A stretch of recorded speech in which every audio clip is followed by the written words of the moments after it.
Mettez-vous en ligne, hein, j'espère que vous allez très bien. Chers parents, chers amis, chers frères.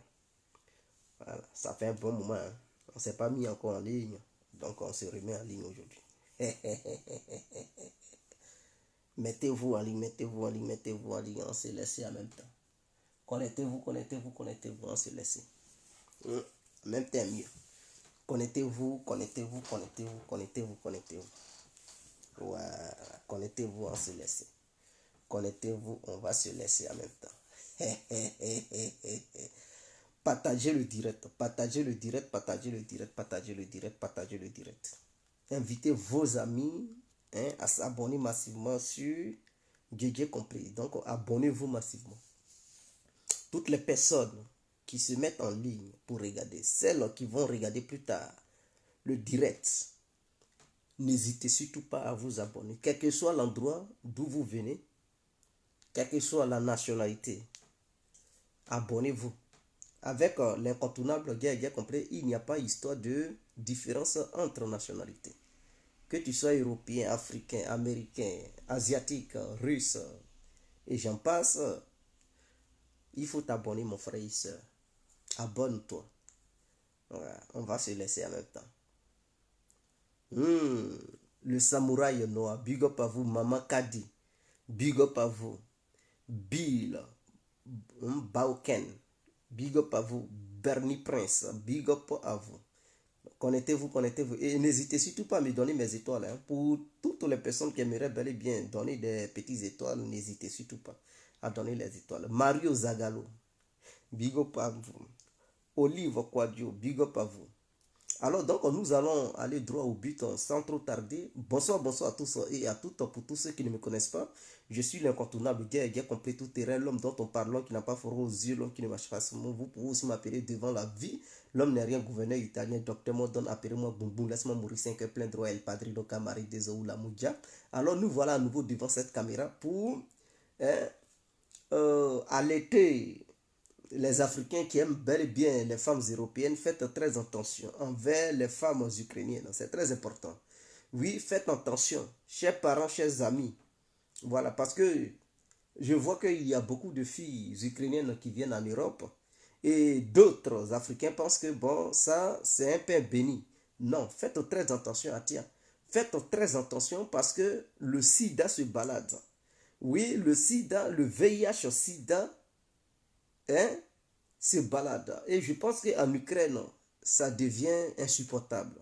Cette maladie est en train d'être propagée partout en Ukraine. Pourquoi je le dis? Je le dis tout simplement parce que lors, hein, l'opération spéciale est en cours en Ukraine. Les soldats ukrainiens qui ont été blessés, femmes comme garçons, vous le savez, hein, là-bas, les filles sont au front, les hommes aussi sont au front.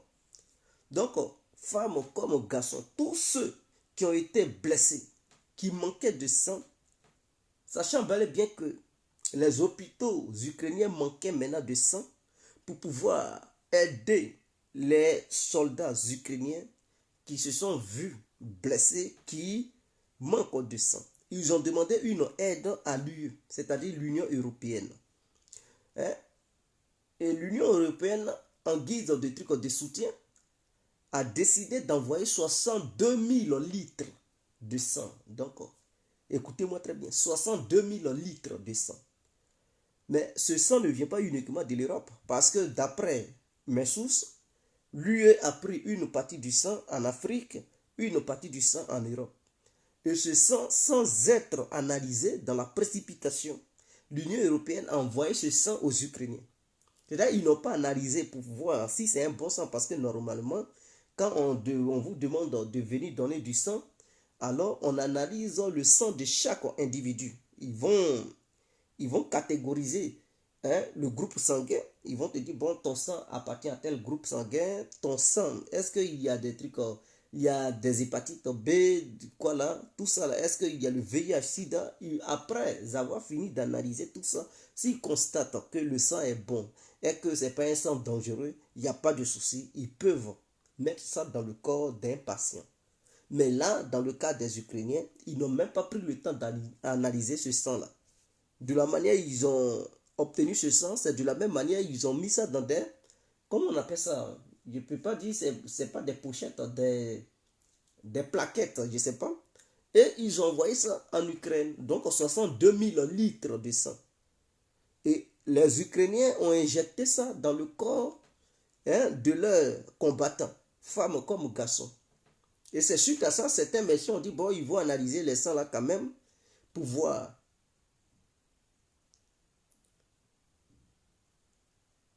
Après analyse, ils constatent que le sang qu'on leur a donné, c'est un sang qui est rempli de VIH-Sida. Mais c'était déjà trop tard. Ils avaient déjà injecté ça dans le corps de leurs soldats. Donc, voilà le danger. Et ces soldats-là, ils vont aller coucher avec d'autres filles ukrainiennes. Et les femmes ukrainiennes aussi, qui ont été injectées, elles vont aller coucher avec d'autres mecs. Donc, vous voyez le danger. Et ces gens-là, d'autres vont se cacher pour venir en Europe. Ils vont se cacher pour venir en Europe. Et nous qui sommes en Europe, on va dire, oh, voici, ça c'est pain béni, voilà des femmes. On va aller coucher, ou bien les femmes, les Africaines, voici des hommes. On va, mon frère, tu fais l'erreur de sortir avec une Ukrainienne. Si tu ramasses ton tollé, hein, tu ramasses ta maladie, tant pis pour toi. Ma soeur, tu fais l'erreur de sortir avec un Ukrainien, tu ramasses ta maladie, tant pis pour toi. Il faudrait que ça soit clair. Donc ça, c'est un truc... c'est un avertissement pour que les uns et les autres comprennent de la dangerosité de la situation. Ah oui, quand, mais c'est comme ça. Quand tu veux faire quelque chose et que tu comptes sur quelqu'un, mais à un moment donné, s'il t'a trop donné, quand il est fâché, il te donne ce qui est mauvais. Hein. Mais c'est comme ça. L'Ukraine, on ne compte pas sur elle-même. L'Ukraine compte sur l'Europe et l'Amérique, c'est-à-dire les pays membres de l'OTAN, pour avoir la grande bouche, parler, oh, on va se battre, on va se battre. Mais quand vous vous battez, soyez prêts. Côté énergie, côté sang, côté hôpitaux, tout ça là. Hein, côté armement, soyez prêts partout parce que eux, ils demandent tout. Même au sang qui est sang, ils demandent ça. Hein, ils demandent tout ça. Il n'y a pas quelque chose qui leur appartienne maintenant, qui vient d'eux-mêmes. Tout ce que... Ils se disent ils veulent combattre. Mais tout ce dont ils ont besoin pour combattre, ils demandent ça. Donc, c'est quel est ce pays qui mendie à travers le monde entier. Et donc, ceux qui leur donnent à un moment donné, mais ils en ont marre. Donc, ils ont donné certaines choses, hein, qui ne vérifient même plus. Ils donnent. Parce que, mais 62 000 litres de sang. Mais en Europe, ici aussi, ils ont besoin du sang quand même. Hein. Des gens ont besoin du sang. Ils ne vont pas donner tout le bon sang aux Ukrainiens. Et puis, quel bon sang qui va rester dans leurs hôpitaux. Mais eux, ils ont préféré donner tout le sang qui est mauvais là. Ils ont pu classer ce sang là par catégorie. Ils savent que ça c'est A+, ça c'est O, ça c'est B, ou bien c'est A, B. Et tout ça, ils ont classé. Mais ils n'ont pas analysé ça en profondeur pour voir si c'est un sang qui est malade ou pas. Et ils ont pris tout ça là, ils ont envoyé ça aux Ukrainiens. Eux aussi, ils ont mis ça, ils font tellement confiance aux Européens. Ils disent, bon, c'est lui qui nous a envoyé, donc c'est magnifique. Eux aussi, ils mettent ça dans le corps de leurs trucs, de leurs soldats et tout. Et après, ils analysent, ils constatent que non, c'est Sida qui va tuer ça. Voilà des gens, hein, ils n'étaient pas malades, on injecte des trucs dans leur corps, voici, ils vont avoir maladie. Et c'est ça là, c'est ça le vrai problème. Voilà pourquoi dans la vie, si tu n'as pas confiance en toi, il ne faut pas aller provoquer quelque chose. Quand tu provoques là, il faut être sûr de toi.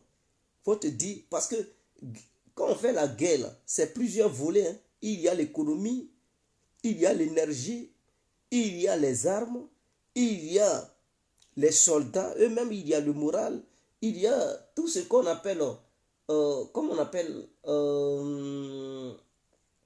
bon, il y a tout ça. Mais si tu n'es pas prêt dans tous ces domaines, et tu t'en vas provoquer, parce que l'autre te dit, va provoquer, je vais te soutenir. Et donc, tu as besoin de lui, et tu comptes sur lui, et puis tu t'en vas provoquer.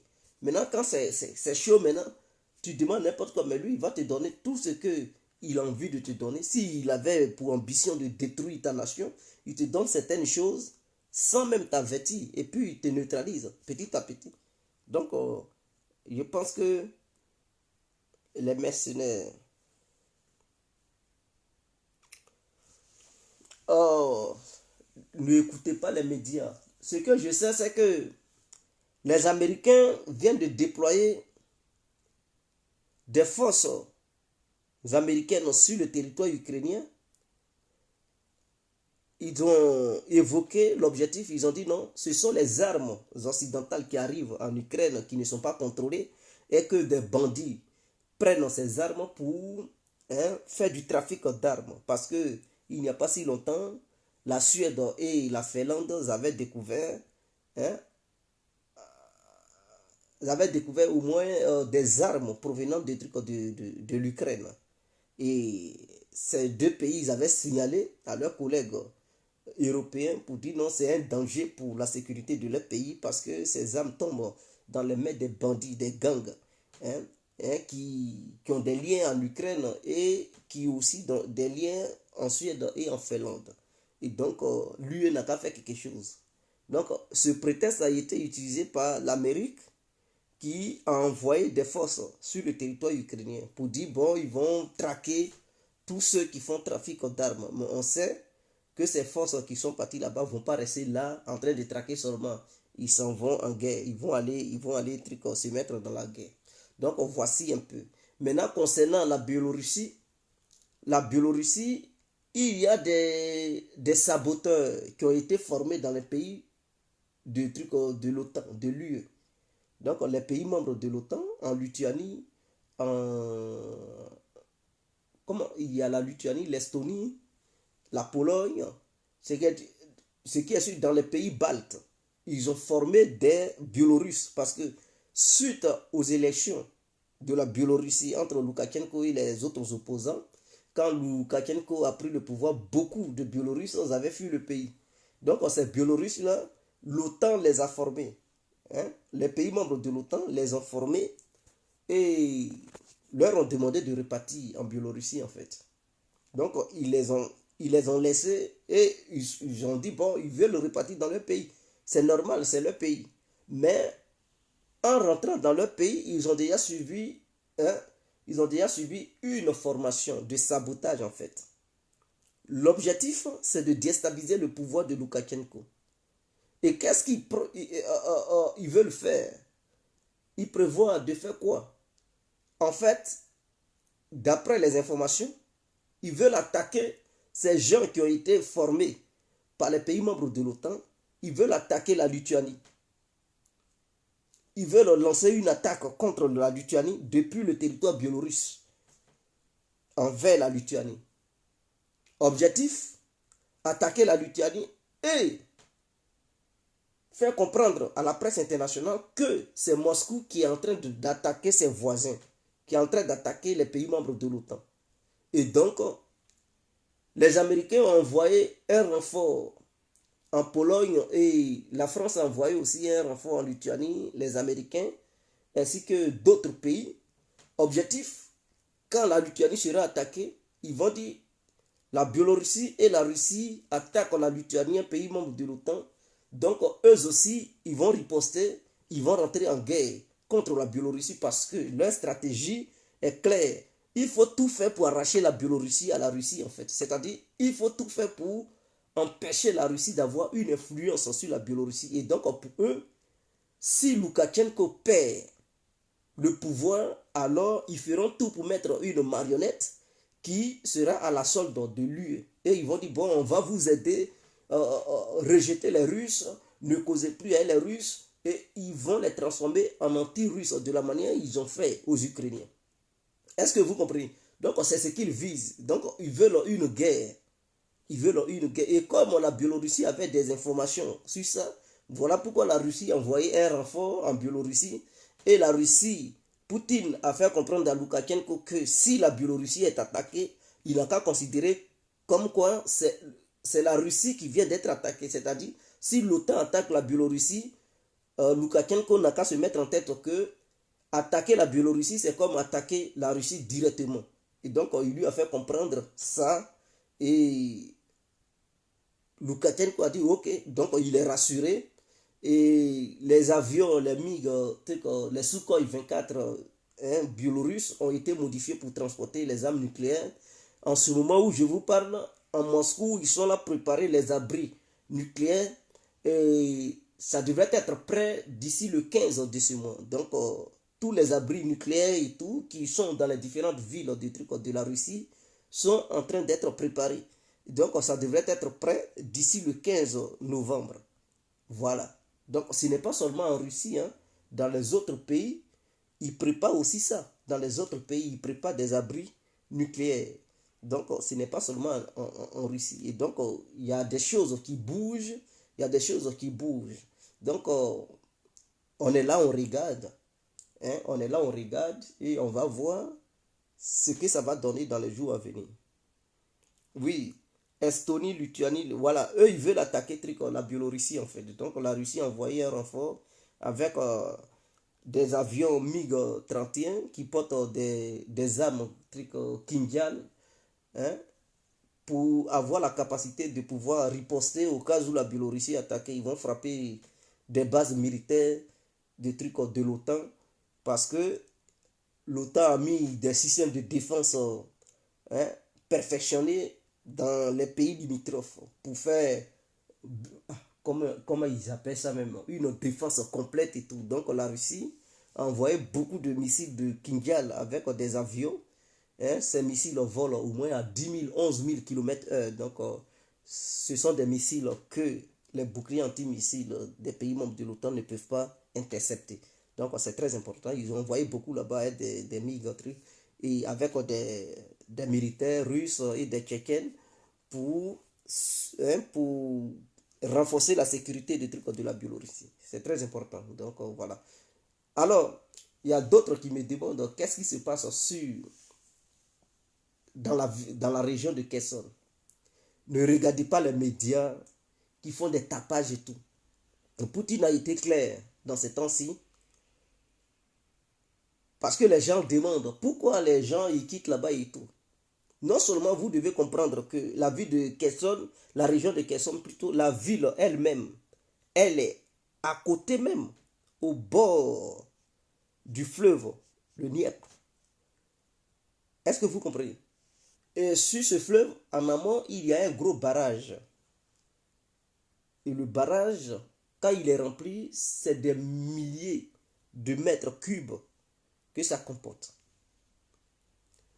Et quand vous traversez le barrage, de l'autre côté, la région de Kherson continue là-bas aussi. Bon, les Ukrainiens ont attaqué parce qu'il y avait 3 ponts. Est-ce que vous comprenez? Il y avait 3 ponts sur ce fleuve-là qui permettaient à relier les deux, hein, la même région de Kherson, de la rive est à la rive hein,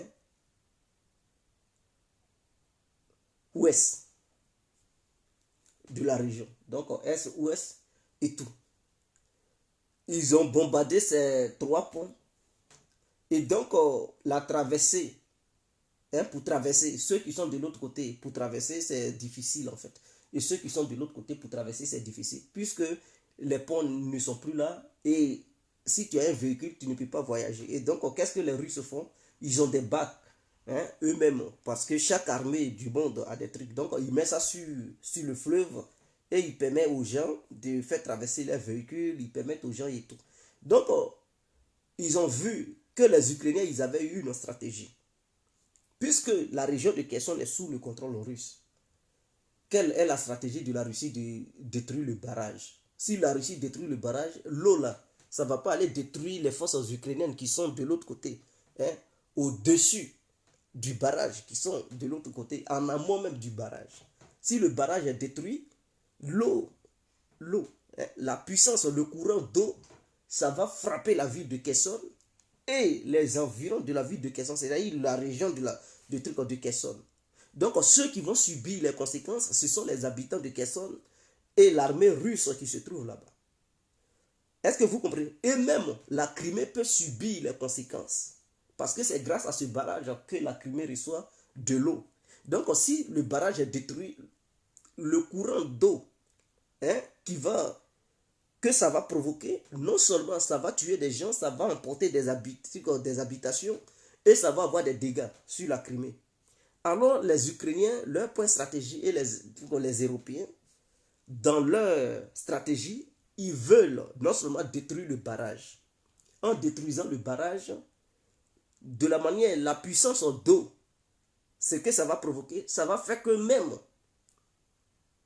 les forces russes qui sont de l'autre côté de la rive ne pourront plus traverser l'eau parce que l'eau sera tellement hein, remplie de courant, ça va venir en force et ça va faire des dégâts. Et donc, tu ne peux pas mettre un bac pour dire que tu vas traverser l'eau. Ça va emporter tout. Donc, ça, c'est leur stratégie. Ils veulent détruire le barrage. Alors, les Russes, voyant que les habitants des deux côtés de la rive seront en danger si jamais le barrage est détruit. Donc, Poutine a donné l'ordre à ce qu'on enlève les habitants de l'autre côté de la rive. C'est-à-dire la rive qui est proche du front. Ça est proche du front, l'eau coupe ça et il y a une partie de la rive qui est de l'autre. Donc, il leur a demandé d'enlever les habitants qui sont de l'autre côté où il y a le front et tout. Ils n'ont qu'à les enlever là-bas pour que les militaires uniquement puissent rester là-bas au cas où il y a un dégât pour ne pas que les civils subissent les conséquences. Donc, d'où l'évacuation des civils qui se trouvent dans cette partie de la région de Kherson, non seulement dans la ville de Kherson et les petites villes ainsi que les villages qui sont à côté de Kherson. Donc, ils sont là les évacuer pour les amener. Donc, ils ont déjà envoyé beaucoup. Ils ont enlevé 70 000 personnes de l'autre côté parce qu'à Kherson, c'est au moins 400 000 habitants. Ce n'est pas une petite ville. Dans la ville de Kherson, il y a 400 000 habitants là-bas. Est-ce que vous comprenez? Donc, dans la ville, 400 000 habitants et à côté, vous comprenez? Donc, bon, pendant la guerre, d'autres ont déjà fui, d'autres eux-mêmes, ils sont quittés là-bas de leur propre gré. Maintenant, il n'y a plus assez d'habitants. S'il y en a beaucoup, peut-être il y a 300 000 ou bien 250 000 qui restent là-bas. Donc, c'est ceux-là, ils sont là évacués. Ils sont là les évacuer. Maintenant, de l'autre côté de la rive, Poutine a donné l'ordre à ce qu'on les évacue aussi. Ils n'ont qu'à les enlever auprès de l'eau. Auprès, parce que le barrage est de l'autre côté, l'eau est à côté. Donc, si le barrage est détruit, ça peut emporter les habitations qui ne sont pas loin du fleuve. Donc, il leur a demandé de les éloigner du fleuve pour les mettre à l'abri des combats, des offensives et des contre-offensives. Voilà ce qu'il a dit. Il dit des offensives et des contre-offensives. Ils n'ont qu'à les mettre à l'abri. Et on les a menés à la truc en Russie. Donc voilà un peu. Maintenant dans la ville de Kherson même, on dit oh, les Russes sont là à abandonner la ville. Non, les Russes n'abandonnent pas la ville. Au contraire, il y a un renfort russe. Mais c'est parce que les médias vous mentent. Les médias vous mentent. Pourquoi les Ukrainiens ils refusent de rentrer dans la ville? Quand ils ont baissé le drapeau dans une administration et tout, mais c'est pas dans toutes les administrations, ils ont baissé les drapeaux. Dans d'autres trucs, il y a des drapeaux. C'est dans un seul coin, ils ont baissé le drapeau. Et les Ukrainiens condamnent, mais c'est une provocation. Pourquoi ils baissent le drapeau? C'est un piège. Pourquoi? Donc, voilà comment eux, ils baissent leur drapeau. Ils disent, venez. Vous dites non, c'est une provocation. Et vous dites non, c'est inacceptable. Pourquoi ils baissent le drapeau? C'est un piège. Et que c'est inacceptable. On doit les condamner pour ça. Voilà des gens. Voilà des gens. Et donc, du coup, on dit, oh, les Russes ont abandonné la ville. Non, ils n'ont pas abandonné la ville. Au contraire, c'est à partir de cette ville qu'ils vont lancer une offensive sur Nikolaïev.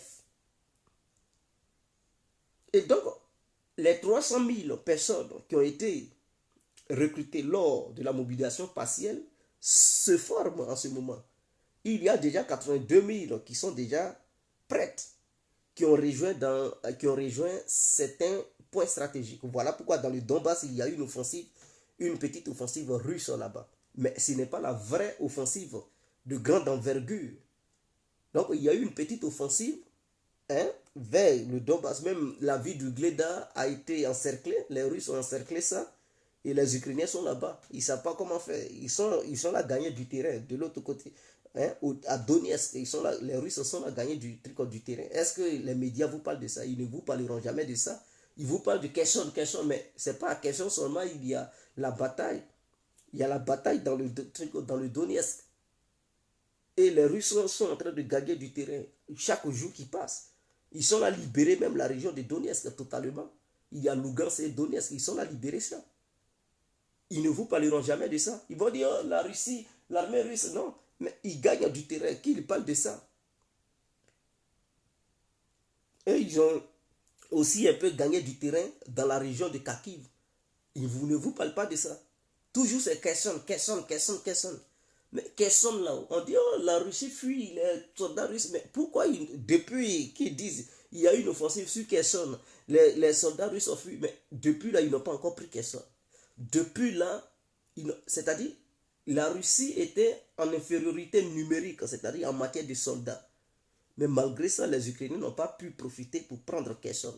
Maintenant que leurs soldats se forment, et que d'ici un mois, beaucoup seront encore prêts. Ils vont rentrer, c'est-à-dire d'ici, ils vont dire la fin de ce mois-là. Ils seront encore prêts. Et donc, le temps n'est pas bien pour l'Ukraine. Le temps là ne joue pas en faveur de l'Ukraine. Si les Européens vous disent non, le temps joue pour l'Ukraine, c'est du n'importe quoi. Le temps ne joue pas pour l'Ukraine. Le temps là, ça ne joue pas pour l'Ukraine. Le temps joue pour la Russie. Puisque chaque temps qui passe, les Russes sont là produits en grande pompe des armes. Ils sont là produits en grande pompe des trucs, des drones. Même leur drone Lancet, c'est un drone. Hein? C'est un drone qui est hyper précis. Mais c'est plus cher que l'autre drone Gérant 2. Le Lancet est très cher que le Gérant 2. Donc quand ils veulent atteindre un objectif précis qui est dans un endroit, ils prennent le Lancet. Quand ils veulent taper un endroit qui est grand, où le drone peut taper n'importe où, ils prennent le Gérant 2. Donc voilà un peu. Donc Lancet, ils ont dit, l'usine a dit qu'elle va produire au moins 3000 drones par mois. 100 drones par jour. Elle a dit qu'elle va produire 100 drones par jour, 3000 drones par mois. En grande pompe, c'est comme ça. Et ils ont dit qu'ils vont produire plusieurs différents trucs, plusieurs drones, plusieurs sortes de drones. Parce qu'auparavant, les Russes, ils ne s'étaient pas encore mis dans la production des drones. Ils faisaient un peu. Hein? Ils ont plusieurs gammes de drones, mais ils fabriquaient un peu, comme les avions là. Ils fabriquent un peu. Mais maintenant, ils ont décidé de fabriquer en grande pompe. Voilà. Ce qu'ils avaient, les maquettes qu'ils avaient un peu là, ils ont essayé ça sur le terrain. Ceux qui ont marché, ils vont maintenant fabriquer ça en grande pompe. Donc voilà un peu. Donc le temps ne joue pas pour l'Ukraine. Ces 3000 soldats, quand ils vont être prêts, ils vont venir. N'oubliez pas que la Russie a pu prendre le contrôle de ces 4 régions-là avec 170 000 soldats. Il ne faudrait pas que les gens oublient ça. Avec 170 000 soldats, ils ont pu prendre le contrôle de 4 régions. Même si ce n'était pas seulement 4 régions. Ils étaient partis jusqu'aux environs de Kiev. Jusqu'à un truc vers Kharkiv et tout. Ils avaient pris en tout cas une très grande partie de l'Ukraine avec 170 000 soldats.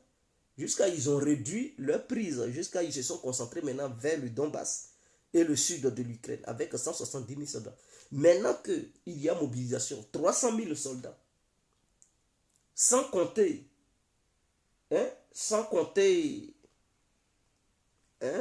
les soldats de Kadyrov et de celui de Wagner là. Vous comprenez déjà qu'ils sont capables d'atteindre au moins 400 000 à 500 000 soldats. Donc vous pensez que le temps joue pour l'Ukraine? Non. Le temps ne joue pas pour l'Ukraine. Le temps joue pour la Russie. Quand la Russie va commencer à lancer une grande... Pour le moment, les Russes, ils veulent se contenter de ce qu'ils ont pris. Ils disent en négociation.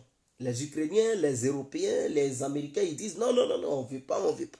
Donc, en fait, la stratégie de Poutine, c'est quoi? C'est pour le mettre devant les faits accomplis. Il est en train de prendre le monde en témoin, pour dire, moi, je veux la paix. Moi, je suis quelqu'un qui n'est pas un truc, quelqu'un de va en guerre. C'est moi qui prône la paix. Mais les autres, ils ne veulent pas la paix. Donc, moi, ce que j'attends, et d'après mon analyse, je pense qu'après le G20, parce que Poutine va aller au G20, en fait. Il va aller au G20, il a été invité. Donc, il ne peut pas lancer une offensive de grande envergure en ce moment-là et aller au G20. Tout le monde va mal le regarder. Voilà pourquoi, vous voyez, le G20 arrive, ça est c'est proche. Lui, il prône la paix, il dit la paix, il dit la paix. Donc, s'il va là-bas, il aura l'argument pour dire, c'est moi qui prône la paix. Mais ce sont les autres qui ne veulent pas la paix. Ce sont les autres qui veulent la guerre. Donc, après le G20, après la réunion du G20, quand il va être de retour, vous allez le voir, il va lancer une offensive. Ça, c'est clair. Il va lancer une offensive de grande envergure. Mais pour le moment, il ne peut pas lancer l'offensive parce que le G20, là, c'est plusieurs pays qui se croisent là-bas. Ils parlent des problèmes du monde entier, comment il faut gouverner le monde pour ne pas que ça dérape et tout. Mais en ce moment-là, il ne peut pas. Il ne peut pas lancer une offensive, sinon il sera mal vu. Donc, il faudrait qu'il arrange son image, il faudrait qu'il prenne la paix vis-à-vis du monde entier. Et donc, les gens l'écoutent quand il parle. Même la réunion des trucs de Valdaï, qu'il a fait la fois passée. Il a dit non, je suis ouvert à la paix, je suis ouvert au dialogue pour trouver la paix et tout. Mais il prend ça. Qu'est-ce qu'il fait? Il est en train d'envoyer un message à ses partenaires. La Chine, l'Inde, l'Iran, le Venezuela, Cuba et tout ça. Il est en train d'envoyer un message fort à tous ces pays-là et au reste du monde. Donc le reste du monde voit ce que Poutine dit. Mais qui dit nous on ne veut pas la paix? Ce sont les Ukrainiens, ce sont les Européens, ce sont les Américains. C'est en tout cas tous les pays membres de l'OTAN. On ne veut pas. On veut que Poutine quitte le pouvoir. Et ceci, cela. Donc là, il montre au monde entier que non. Vous voyez, c'est ceux-là qui ne veulent pas la paix. Et que moi, je veux la paix. Donc après le G20, vous verrez, les choses vont changer tout de suite. D'autres disent non, à cause des trucs de la neige, la Russie, non, non, non, non. La Russie a des armes qu'elle a préparées pour combattre en pleine neige. Mais vers la Sibérie, là, et tout. Mais la Russie, c'est un pays où il neige chaque fois, où la fraîcheur est intense. Donc, elle a fabriqué des armes qui doivent correspondre au climat de la Russie. Donc, elle a fabriqué des armes qui correspondent au climat chaud et au climat froid. Donc, ne vous inquiétez pas. Pendant la fraîcheur, elle sera dans l'obligation d'amener des armes qui sont adaptées au climat du moment. Et même, il y a eu une vidéo où on montre les Russes qui s'entraînent dans la neige. Ils ont porté des vêtements blancs qui s'entraînent fort avec des armes qui sont adaptées pour la neige. Donc, ils sont prêts dans tous les cas. Ce sont les Occidentaux qui ne sont pas préparés dans ce domaine où il fait froid. Voilà pourquoi les Russes ont toujours battu les envahisseurs de la Russie en pleine, en pleine truc, comment on appelle ça, ce climat-là, en pleine fraîcheur en fait.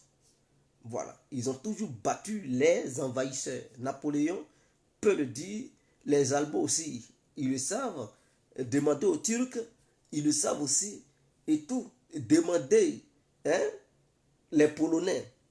Les Polonais aussi, ils le savent, qui voulaient envahir la Russie et tout. Ils avaient été battus pendant qu'il faisait froid. Donc, même les Ukrainiens, demandez les Ukrainiens. Parce que les Ukrainiens, eux, ils avaient fait coalition avec les Allemands pour envahir la Russie. Pour ceux qui ne le savent pas. Les Ukrainiens ont été toujours des traîtres. Voilà. Parce qu'il y a... Ukraine de l'Est soutenait la Russie. Mais le reste de l'Ukraine avait fait coalition avec les Allemands pour envahir une grande partie de la Russie. Et les Russes étaient obligés de se battre pour libérer, non seulement pour aller jusqu'à Berlin. Ils ont mené des batailles en Ukraine même, parce que les Ukrainiens étaient avec les Allemands. Ils ont mené la bataille de l'Ukraine jusqu'en Pologne, jusqu'à traverser la Pologne pour aller jusqu'en en Allemagne. Donc, c'était pas facile. Voilà pourquoi les Russes avaient perdu au moins 27 millions.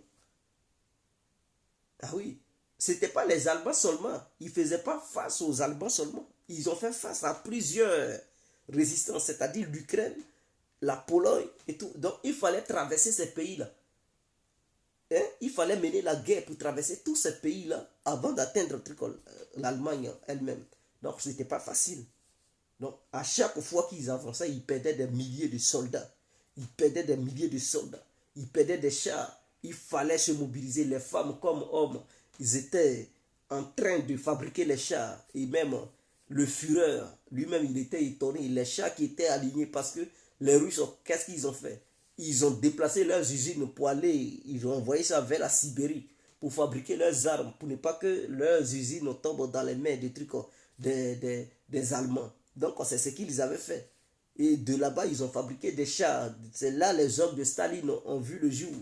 Et quand ils ont commencé à utiliser ça, mais le Führer était surpris. Il dit, mais putain, mais donc c'est pas moi seul qui, hein, je ne suis pas le seul qui dispose de missiles V2 ou bien V1. Ah, donc ceux-là, ils savent aussi fabriquer les hommes de Staline. Donc, les lance-missiles multiples, c'est que les Américains appellent IMAS et tout.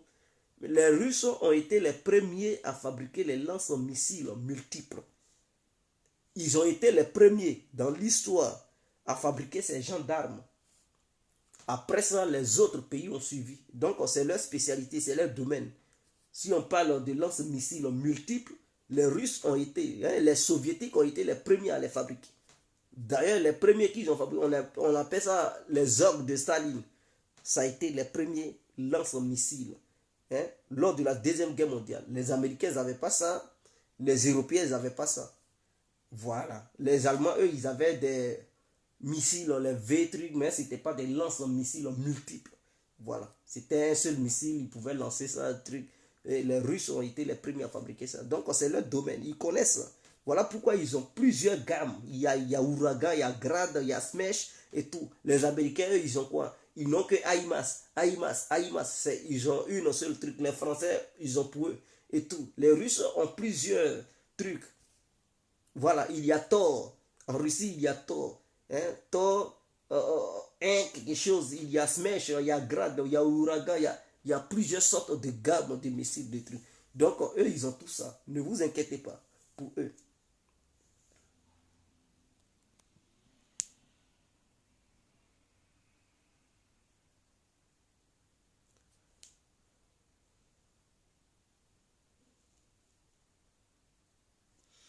Mais l'Ukraine va sombrer, ça c'est clair. L'Ukraine ne va pas s'en sortir. L'Ukraine ne va pas s'en sortir. Est-ce que, parce que même la centrale nucléaire de Zaporizhia a été déconnectée de la ligne ukrainienne. C'est maintenant connecté du côté de la Russie. Donc, non seulement l'Ukraine perd de l'énergie. Est-ce que vous comprenez? Tu ne peux pas dire tu fais la guerre et puis tu manques d'énergie. Les Européens eux-mêmes, ils se cherchent à tiens. C'est parce que l'hiver n'est pas encore bien arrivé, ça n'a pas encore chicoté l'Europe. Quand ça va les chicoter là, eux-mêmes, ils vont oublier l'Ukraine. La population va mettre une pression tellement forte que quand Zelensky va leur demander de l'énergie, ils vont dire, ah mais nous aussi, on se cherche, on n'a pas encore trouvé pour nous, on ne peut pas te donner ce qu'on a. Aujourd'hui, ce sont les Européens qui donnent de l'énergie aux trucs, comment on appelle ça, aux Ukrainiens. Que ce soit pétrole, gaz et tout, c'est eux qui envoient un peu là-bas. Sinon, les Ukrainiens eux-mêmes, ils n'ont plus de pétrole. Leurs dépôts de pétrole ont été frappés dans les différents coins. Donc, ce sont les Européens qui les alimentent. Pour que leurs chars de combat puissent aller au front, il faut du carburant. Tout ça, ce sont les Européens qui leur donnent. Donc, voilà pourquoi la facture en Europe, ça devient cher. Parce qu'ils cotisent pour envoyer. Est-ce que vous comprenez? Donc, vous comprenez que si l'Europe ne soutenait pas l'Ukraine, c'était fini pour l'Ukraine. Ouais, ils allaient gagner pétrole où? Ils allaient gagner pétrole où pour alimenter leurs chars. Et puis, les avions de guerre que les Ukrainiens, dont les Ukrainiens disposent toujours, ce sont les avions de guerre des pays membres de l'OTAN qui envoient toujours des avions. Quand les Russes frappent les avions ukrainiens, les pays membres de l'OTAN envoient seulement les avions. Donc, il y avait des avions soviétiques dont disposaient plusieurs pays membres de l'OTAN. Donc, ces pays membres de l'OTAN, eux-mêmes, ils se désarment, ils envoient tout ce qu'ils avaient comme un truc avion. Ils envoient ça là-bas. La Roumanie, la Moldavie même. Ils se cachent, ils envoient. Hein, euh, euh, la Lituanie, l'Estonie, la Lettonie, la Pologne, comment on appelle ça, République tchèque. Ils sont nombreux. Hein. Si je veux, c'est Macédoine, la Macédoine du Sud, Macédoine du Nord. Ils sont nombreux comme ça en fait. Ils sont nombreux. Ils sont nombreux. Ils envoient tout ce qu'ils ont. Ils envoient tout ce qu'ils ont.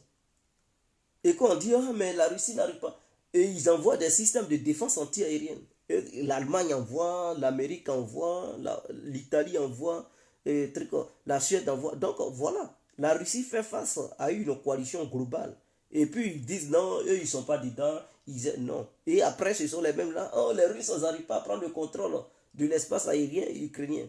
Mais ça c'est de l'hypocrisie. Vous-même, vous les armées, vous êtes là-bas et vous dites truc. Mais heureusement que les drones russes, les Ukrainiens, c'est-à-dire les pays membres de l'OTAN, n'arrivent pas à les intercepter en fait. Les lancettes.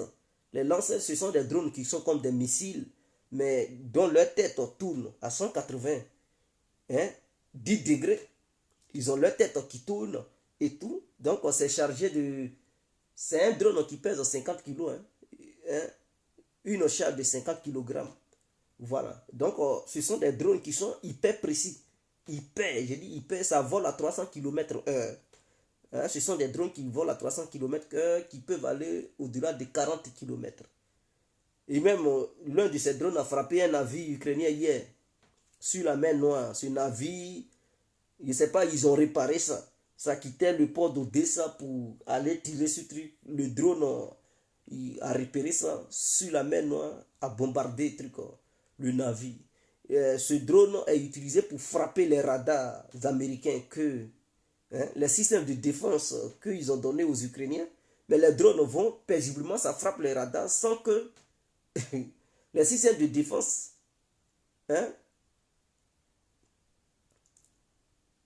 aériens ne puissent détecter ces drones. Et la Russie, je pense que la Russie a raison. La Russie a dit que ces drones sont indestructibles. Ce sont des drones hyper sophistiqués qui peuvent atteindre leur cible, quelle que soit la défense que les gens mettront sur pied. Et on le voit. Ce n'est pas les gérants d'eux. Hein. Gérants d'eux, oui, ils arrivent à tirer sur ça parce que... Mais avec le lancette, ça, ils n'arrivent pas. Ça détruit en ce moment les radars ukrainiens. Ça s'apprend aussi parce qu'un système de défense sans radar n'est rien. Le missile, il faudrait que le missile soit guidé. Il faudrait que le missile, le radar repère le truc, ça verrouille le truc avant. Donc les Russes, qu'est-ce qu'ils font? Eux, ils frappent les radars. Ils laissent les missiles en question, ce sont les radars qui frappent pour rendre ça aveugle. Et donc, une fois que le radar est frappé, mais le système de défense est là, mais ça ne peut plus fonctionner. Donc, tu ne peux plus rien faire sans aucun radar. Donc, c'est ce que les Russes font en ce moment.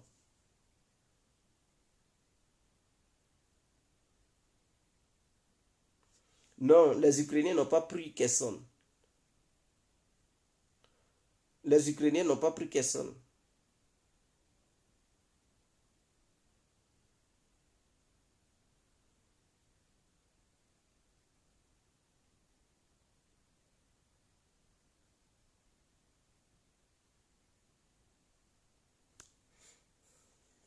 Non, non, non, ils n'ont pas pris Kherson. Ils n'ont pas pris Kherson. Ça, c'est une stratégie. La Russie ne peut pas laisser Kherson tomber.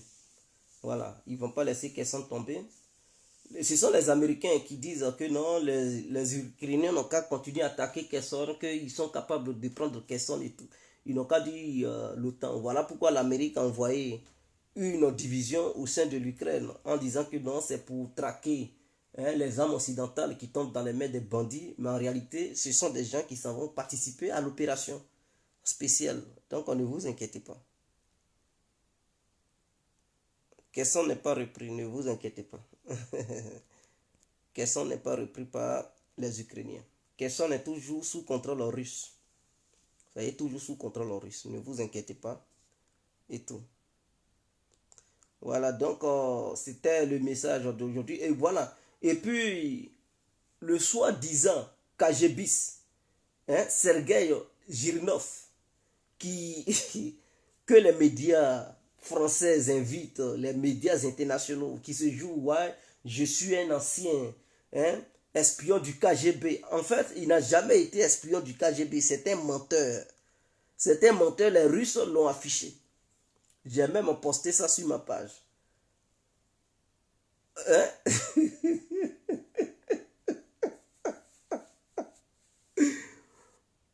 Les Russes l'ont affiché. Il n'a jamais été espion. Il n'a jamais été en mission quelque part au nom du KGB. Voilà. C'était un simple fonctionnaire, hein, au sein du bureau du KGB à Moscou. C'est tout ce qu'il a été. En fait, c'est quelqu'un qui nettoyait les toilettes, hein, des services de renseignement russes et il servait le café. Il n'a jamais été...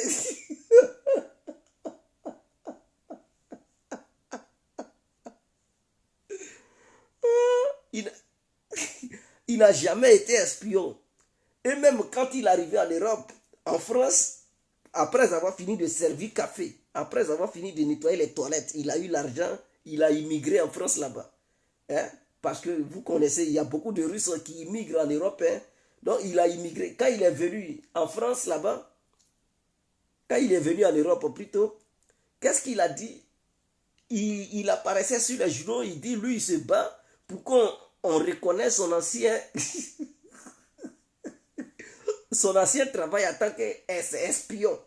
Même les journaux l'affichaient parce que les services de renseignement européens ne le reconnaissaient pas en tant qu'un espion du KGB. Mais lui, il disait que non, il était espion du KGB. Donc, ils n'ont qu'à reconnaître son titre. Il s'est battu pour dire qu'ils n'ont qu'à reconnaître son titre. Et donc, il utilise ça pour écrire des romans. Il dit le KGB et la DGSE. Il écrit des romans, il se cache derrière quelque chose qui n'est pas. Et les gens sont fascinés, ils pensent que oui, c'est un ancien espion. Regardez ses arguments. Aujourd'hui, les Russes ont dit non, non, non, lui n'a jamais été espion dans notre pays, jamais du tout. Même sous l'ère soviétique, il n'a jamais été espion. Donc, c'est un menteur en fait. Si vous le voyez sur un média et puis il évoque encore le nom espion, sachez bel et bien que c'est un usurpateur d'identité. Ce qu'il n'est pas, c'est ce qu'il dit qu'il est. Voilà. Donc, c'est un mytho. Tout ça. Mais ce qui me plaît, c'est qu'il a réussi à berner l'Europe, en fait. Il a réussi à berner les gens et il le prenait comme un grand spécialiste de la Russie. Comme celui qui avait toutes les informations. C'est lui qui disait que Poutine était fou. Et que Poutine était déjà mort, mais ce qu'on voyait, c'était le sosie de Poutine. Et puis, les gens le croyaient. Il dit non, non, ça c'est sosie de Poutine. J'ai les informations sur Poutine a été opéré. Poutine ceci. Poutine cela. Et les gens le croyaient. Et puis seulement, il appelait et puis il rigole. Il montre ses dents. Je dis, mais putain. Je dis, mais ce mec, d'où il vient? Et il était sur tous les plateaux de télé. LCI, BFM TV, Cyril Hanouna aussi, comme C8. Et puis, je n'en sais quoi d'autre. Ces romans sont... Même les Franklin Yamsi ont payé. Romans de trucs comme Sergei Girnov. Tout le monde achetait ça. Même en Belgique, tu rentres dans un supermarché, Sergei Girnov. Ces romans sont partout dans les supermarchés. Je dis, mais lui là, c'est quelqu'un qui ment pour se gagner de l'argent, pour se faire de l'argent sur le dos du peuple européen. Un gros menteur, un vrai mytho. Donc, ne le considérez plus comme un membre du KGB. Vous pensez que si réellement il était membre du KGB et qu'il parlait, les services de renseignement russes allaient le laisser tout dire? Non, c'est parce qu'il ne sait rien, c'est parce qu'il n'a jamais été de leur bord, il ne connaît rien du tout, il ne connaît pas les secrets. Voilà pourquoi il gueule sur les médias et puis personne ne le menace. Sinon, il est sur tous les plateaux. Si tu as été membre d'un service de renseignement, quelconque, c'est-à-dire même n'importe quel pays, et puis tu viens sur les plateaux de télé, tu ouvres beaucoup ta bouche, ils vont te faire taire vite fait. Ah oui, ils vont vite te faire taire. En France, là-bas, mais il y a longtemps, ils vont envoyer quelqu'un en France pour régler ton cas. Mais c'est parce que c'est un menteur. Il n'a jamais été... Et donc, quand il parle, les Russes, eux, ils le voient comme un guignol. Ils disent, mais les Européens, ils sont naïfs. Donc, ils ne le voient pas comme une menace, en fait. Non, non, non. Aucun média ne va parler de ça. C'est pas eux-mêmes encore qui vont... Puisqu'ils l'ont déjà présenté. Comment? un grand espion. Comment encore aujourd'hui ils vont dire à leur, à leurs concitoyens que c'était un imposteur, un usurpateur, un mythomane. Oh, vraiment, ces gars, c'est pas la peine. Non, je n'ai pas de compte en Telegram. Oui, on dirait j'ai un compte en Telegram, mais je sais pas, je vais pas trop sur Telegram. J'ai un compte en Telegram quand même. Souvent, de temps en temps, je regarde l'actualité là-bas. Souvent, mais c'est rare de regarder sur Telegram. Donc quand ça me prend, je regarde quand même. C'est un grand microbe. Il a trouvé le mot. Un grand microbe, ce type-là. Il bavarde dans le vide sur les plans. Mais moi, ce qui me fait rigoler, c'est qu'avec ce titre, les gens ont accepté ça. Maintenant, quand il parle de Poutine, on dirait qu'il le connaît. Il dit que c'était sa promotion qui était Poutine. Hein. Il dit, lui et Poutine, ils ont fait la même école. Mais il n'a même pas eu une petite preuve pour attester, pour approuver ce qu'il dit. Hein. Il dit, lui et Poutine, ils ont fait la même école. Et que c'est Poutine, il n'était rien du tout. Hein? Poutine n'a jamais été un bon espion. C'est ce qu'il dit. Sur les plateaux, il dit Poutine, il était nul parmi les espions. Et que lui, il faisait partie des meilleurs. Lui, Sergueï. Oh Seigneur. Toi qui étais le meilleur, tu es obligé maintenant d'écrire les romans pour t'en sortir. Pendant que toi, celui que tu dis, il était nul. Voilà là où lui, il est. Il est le président de toute la Russie. Tu penses que s'il était si nul, les gens allaient s'intéresser à lui? Mais non, ils n'allaient pas s'intéresser à lui. C'est parce qu'il était parmi les brillants. Il était efficace. Voilà pourquoi les grands de la Russie l'ont appelé pour dire qu'il faut être auprès de nous. Il faut gérer nos dossiers et tout. C'est très clair. Même lui qui l'a remplacé en tant que président. Quand il était premier ministre, c'est lui qui coordonnait les opérations des services de renseignement russes. Donc, quelqu'un qui est nul, ils vont lui confier une telle tâche. Ces gars, je dis non, vraiment, c'est pas la peine. C'est un microbe.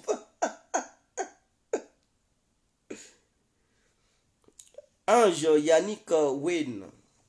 Quand on dit 300 000 mobilisés, c'est pas. Vous devez savoir que parmi ces mobilisés, c'est une mobilisation partielle. 1. Ces 300 000, il y a d'autres qui ne faisaient plus le service militaire il y a de cela 2 ans, 3 ans, 4 ans. C'est pas parce que tu as été militaire et que à un moment donné, tu dis, bon, tu ne veux plus être militaire, tu veux faire d'autres activités. Et tu quittes l'armée pour te lancer dans le business ou bien te convertir dans un autre domaine. C'est-à-dire devenir professeur, devenir, je ne sais pas, tout ce que tu veux. Businessman et tout. Et puis 4 ans après, ou 2 ans après, ou 3 ans après, ou 5 ans après, il y a une convocation, on dit reviens dans l'armée. Mais tu vas perdre la main. Ce n'est pas une histoire de Kalachnikov qu'ils vont te donner pour dire va au front. Si c'est Kalach, oui, ils peuvent tirer. Mais ça, c'est une grande stratégie. Parce qu'en face, ce n'est pas des enfants. En face, là, c'est l'OTAN. Ce sont les membres de l'OTAN qui pilotent les choses. Ce ne sont pas les Ukrainiens seuls qui... Non, en renseignement, en truc, tout ce qui est coordination, tous les plans, ce sont les pays membres de l'OTAN. Et quand on parle de pays membres de l'OTAN, il y a 3 grandes puissances militaires. Hein? L'Amérique, l'Angleterre, la France. En dehors de ces puissances militaires, il y a d'autres puissances qui suivent, qui coordonnent tout. Et la Russie est seule face. Donc, elle ne peut pas prendre ses mobilisés pour les jeter comme ça, pour faire d'eux les chairs à canon. Il faut mieux les préparer. Psychologiquement parlant, mais bien sûr, c'est-à-dire, ils ont été militaires, mais ils n'ont jamais fait une guerre une telle opération de haute intensité où ils sont face à l'OTAN. Ce ne sont pas des Afghans qui sont dans des babouches On ne vous parle pas des Afghans qui sont dans des babouches ou bien des trucs.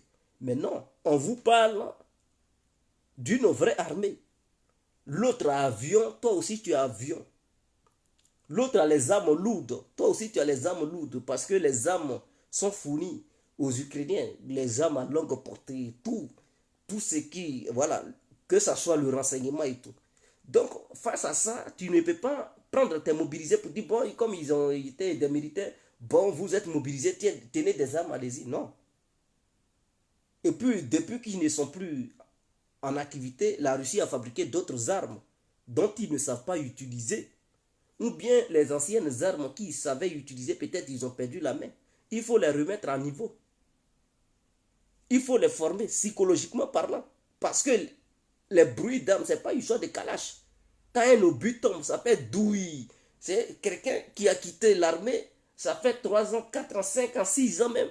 Quand il va attendre douille, il va être effrayé, il va laisser arme, il va fuir. Donc il faut lui faire comprendre que quand tu vas aller au front là-bas, voici ce que tu vas attendre. Voici les conséquences. Et il doit être préparé moralement, physiquement. Il doit faire du sport. Il doit apprendre à combattre. Et comment ça se passe? C'est ceux qui ont déjà combattu en Ukraine, qui ont de l'expérience, c'est ceux-là qui leur apprennent ce qu'ils ont vu sur le terrain. Donc c'est différent. C'est différent. Ceux qui ont déjà affronté, qui ont déjà mené des opérations, c'est ceux-là parmi eux, ils ont pris d'autres pour dire non qu'à aller former les autres. Donc, ceux qui les forment, ce ne sont pas des gens qui sont quittés de nulle part, ce sont des gens qui ont été déjà au front, qui ont vu comment le front se passe, quelle stratégie eux ils avaient utilisée pour prendre des villes, et quelle stratégie les adversaires utilisent. C'est ceux-là qui les forment. Et donc, ils ont 82 000 sont déjà formés. Et ces 82 000, d'autres sont partis en Biélorussie pour renforcer l'armée biélorusse parce que il paraît qu'il y a une provocation qui se passe pour que des saboteurs biélorusses attaquent la Lituanie et suite à ça, l'OTAN va rentrer en guerre contre la Biélorussie. Et donc, ils sont là à renforcer leur position sur les frontières biélorusses, les pays limitrophes de la Biélorussie. Les renforts de l'OTAN viennent là-bas. Donc, voilà un peu. Et ils ont renforcé un peu Kherson. Pour le moment, ils ne sont pas à l'offensive dans le sud. C'est l'Ukraine qui fait, donc c'est l'Ukraine qui perd des militaires, des milliers de trucs militaires chaque jour, chaque jour, chaque jour. Donc la Russie ne peut pas lancer une grande offensive si tous ces militaires ne sont pas encore prêts. Donc il y a 200 quelque chose de 1000 militaires qui sont encore en pleine formation. Et d'ici la fin de ce mois, d'autres seront prêts. Ils vont rejoindre le front. Et d'ici le mois de décembre, milieu de décembre, d'autres seront encore prêts. Et donc, c'est comme ça. Il faut bien les préparer. Parce que si tu ne les prépares pas bien, tu les envoies au front, mais ils vont mourir cadeau. Mais un militaire bien aguerri, bien préparé, un seul militaire qui est bien préparé, lui seul, il peut contenir au moins 5 militaires adverses. S'il est bien aguerri, lui seul, il peut maîtriser 5 militaires de l'autre côté. Mais s'il est mal préparé, s'il va au front, c'est fini. Mais la Russie ne va pas prendre toutes ses forces spéciales pour les amener. On ne sait jamais. Elle ne sait jamais. Le joueur va rentrer en guerre contre l'OTAN. Les militaires russes, qui sont les vrais militaires russes, qui eux, ils sont tout le temps, ils font des trucs, des manœuvres et tout, militaires et tout. Eux tous, ils ne vont pas aller en Ukraine. Il faudrait qu'ils soient sur le territoire russe. S'il y a eu une grande guerre, là, tous ceux-là, ils vont sortir. Parce que la Russie, n'oubliez pas, a au moins 1 900 000 militaires à sa disposition.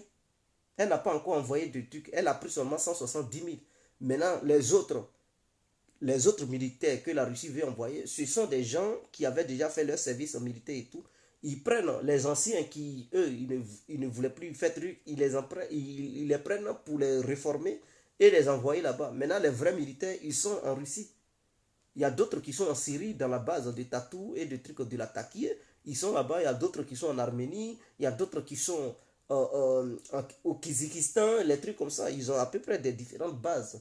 Il y a d'autres qui sont au Soudan et tout. La Russie a plusieurs militaires dans plusieurs pays. Même au Madagascar, au Mali, en République centrafricaine. Voilà. Même au Venezuela, la Russie a des militaires à peu près partout. Ce n'est pas eux tous qui jouent au front. Même au sein même de la Russie, vous avez vu, non, ils ont fait manœuvre militaire avec la Chine. Et c'était des militaires russes. Ceux-là, ils ne vont pas au front. Ceux-là, ils sont au sein de la Fédération de Russie. Au cas où il y aura eu de grandes guerres, il faudrait qu'il y ait des vraies forces spéciales qui sont aguerries pour affronter les forces de l'OTAN. Ce n'est pas toute ta force que tu vas envoyer au front. Non, tu ne peux pas envoyer toutes les chars, les avions que la Russie a pris pour faire les manœuvres militaires et la Chine. Mais ce ne sont pas toutes ces armes qu'elle prend pour envoyer en Ukraine. Ce n'est pas comme ça on fait. Elle ne peut pas se désarmer jusqu'à truc, non, pour l'Ukraine. Et s'il y a une vraie guerre et que la Russie n'est plus armée, c'est fini. Et l'OTAN va rentrer dans la Russie comme du beurre. Donc, quand on dit la Russie patine, c'est parce que la Russie ne prend pas toutes ses forces, tous ses militaires, toutes ses armes pour aller au front. Même la Russie va faire un exercice militaire en Algérie les jours à venir. Donc, elle va envoyer des militaires là-bas pour faire des exercices. Donc voilà, ce ne sont pas des militaires aguerris qui manquent à la Russie. C'est parce que elle sait qu'en face, il y a l'OTAN, il ne faut pas utiliser ses vraies forces militaires. Il faut prendre les souscrits et les mobiliser là. C'est eux qu'il faut envoyer. Il faut les envoyer. Il ne faut pas prendre ceux-mêmes qui font l'armée même régulière russe. Et ceux-mêmes qui combattent même dans le Donbass, ce sont les deux républiques, Lugansk et Donetsk, qui se donnent à fond en fait dans ces régions-là. C'est eux. C'est là-bas, les gens de là-bas qui se sont mobilisés, c'est eux qui se donnent à fond. Donc voilà en fait.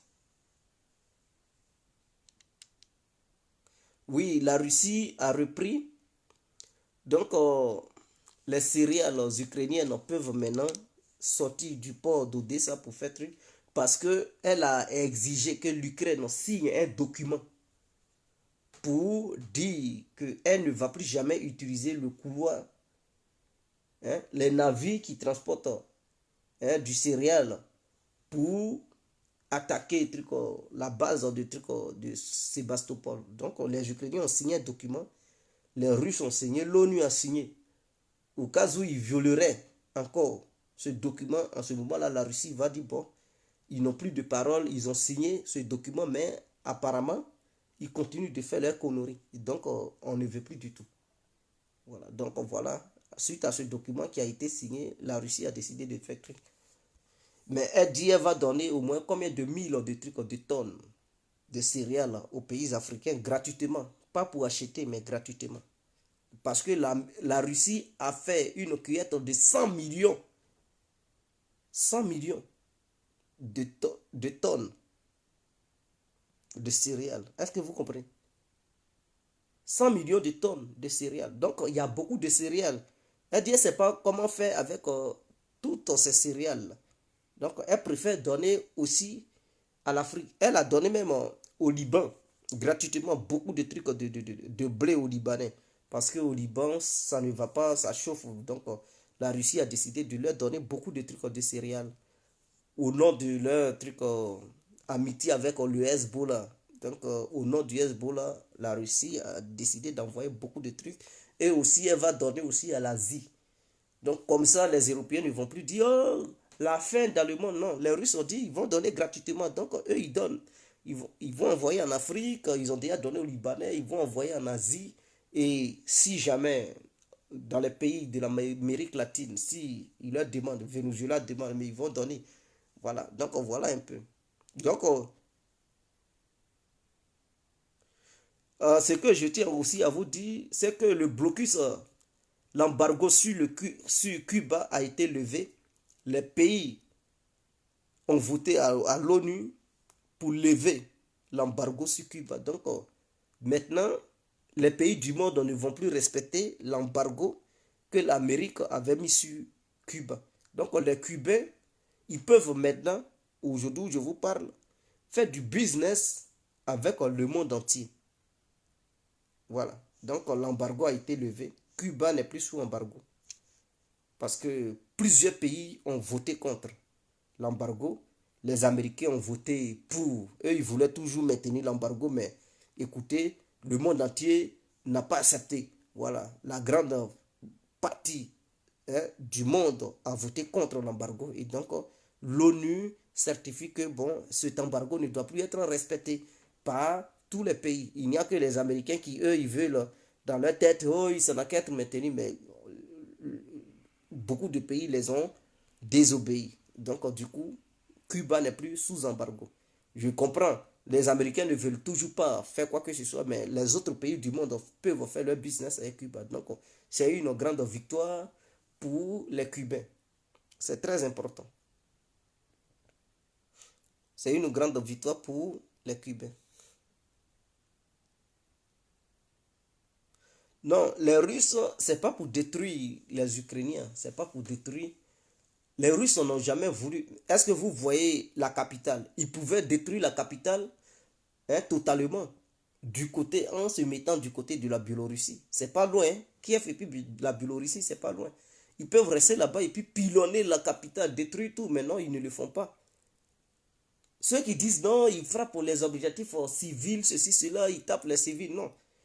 Les missiles qui étaient lancés, qui étaient interceptés par les défenses antiaériennes, quand ça tape, ça tombe sur des immeubles. C'était ça qui frappait les immeubles, qui faisait que ça tombait dans des endroits où c'était pas visé. Et les médias propagandistes disaient que non, les missiles russes ne sont pas trucs précis. Mais maintenant, est-ce que vous ne les voyez pas? Ils ont changé de truc, ils prennent d'autres missiles. Ils ont utilisé la fois passée le bombardier TU-95 avec le missile K-31. C'est un missile de nouvelle génération qui, qui vole, qui a une très grande vitesse. Ça fait 6000 km/h. Donc 6000, c'est-à-dire si ce missile, on lance ça de la Côte d'Ivoire, ça met 1 heure de temps et ça arrive à Paris. Est-ce que vous comprenez? Donc c'est un missile comme ça. Et donc ce missile, c'est un missile à longue portée. C'est aussi un missile de nouvelle génération. Subsonique, c'est pas hypersonique, c'est subsonique. La Russie a utilisé ça la fois passée pour frapper les objectifs en Ukraine. Les antimissiles, les boucliers antimissiles n'ont pas pu intercepter l'un de ces missiles. Voilà. Ils n'ont pas pu arrêter l'un de ces missiles. Et ces missiles avaient atteint leurs objectifs. Donc voilà un peu. Donc la Russie a plusieurs gammes de missiles. Si les Européens renforcent les boucliers anti-aériens, ils vont utiliser tel missile. S'ils voient que non, ces missiles sont interceptés, ils vont dire ok. Ils vont changer de missile. Ils vont utiliser un autre. S'ils voient que non, c'est pas intercepté, c'est ça, ils vont utiliser pour frapper, frapper, frapper, frapper. Voilà, subsonique, supersonique. Oui, bon. Il y a, ouais, supersonique, voilà.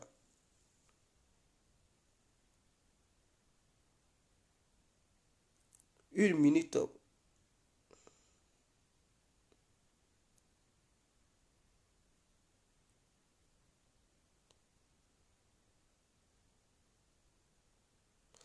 Oui, les Russes, eux, ils voulaient rompre, ils ne voulaient plus revenir dans l'accord, mais Erdogan, il demande à Poutine de ne, quand l'accord va arriver à sa fin, il ne faut pas, il va quitter l'accord, ceci, cela, et tout. Donc, ils sont là parler, ils sont là parler, pour ne pas que la Russie quitte l'accord définitivement quand ça va arriver à sa fin. Donc, on va voir, est-ce que donc, Erdogan aussi va mettre pression sur l'Ukraine pour dire si vous jouez au camp, les Russes vont quitter l'accord définitivement. Donc, vous devez respecter l'accord.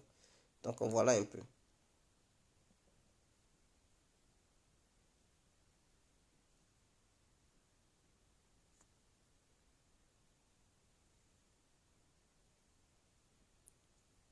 Ah, il dit c'est pas gratuit car ces gens ne font rien gratuit. Non, les Russes peuvent donner gratuitement. Ne- En retour, s'ils donnent gratuitement, en retour, ces pays restent neutres. Ces pays ne doivent pas prendre position. C'est tout. Donc, c'est ça la politique. C'est ça la politique. ils donnent et en retour, ces pays restent neutres, ne prennent pas position, ne condamnent pas la Russie. C'est tout aussi. C'est ça aussi la politique. Hein. Non, c'est pas hypersonique. Hein. Je dis subsonique. C'est pas supersonique, non. C'est subsonique. Les missiles russes hypersoniques, ça, le Kingal fait 11 km/h. Le truc, comment on appelle ça? Il y a le Kingal, qui veut dire poignard. Et puis il y a l'autre qui fait 27 km/h. Lui, c'est un missile balistique intercontinental. Lui, il fait 27 km/h. Comment on l'appelle même? Mais le Kingal, ça, c'est un missile que les avions portent. Maintenant, les Russes ont modifié ça.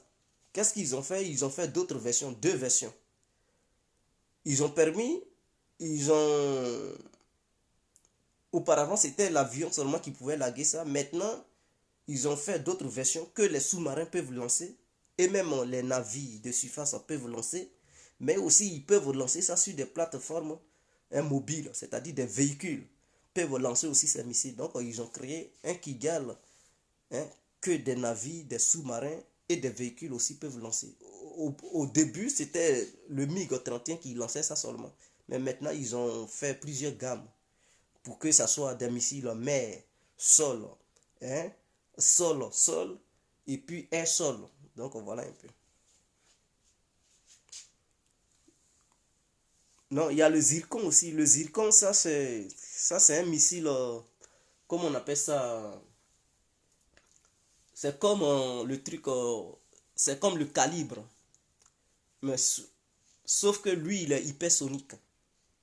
C'est un missile de croisière, le Zircon. C'est un missile de croisière.